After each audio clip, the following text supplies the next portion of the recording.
Hi everyone, my name is Cesar, and the reason for I am doing this podcast is because 4 months ago I started a course, and the main subject of that course was the functional magnetic resonance imaging, or fMRI, and magnetic resonance imaging, or MRI, and that is the subject that I will talk to you.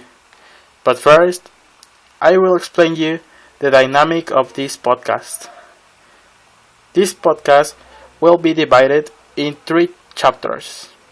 In the first chapter, we will see the introduction for this podcast and the introduction of fMRI and MRI. In the second chapter, we will see more specific information about the fMRI and MRI, because in the chapter 1 is only an introduction.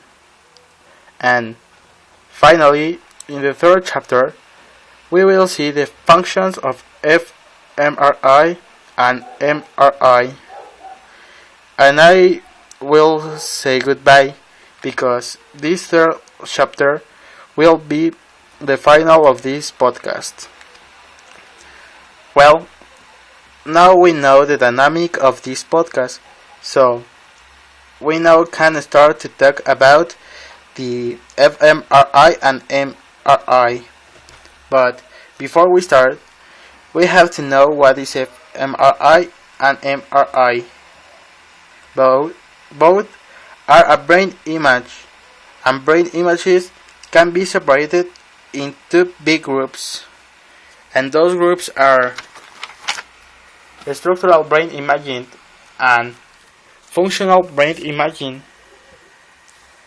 And in those groups are the fMRI and MRI. But before, we have to know what is the function of those groups. But we will have to see it in the next chapter. So I have to say goodbye, but I hope to see you in the next chapter.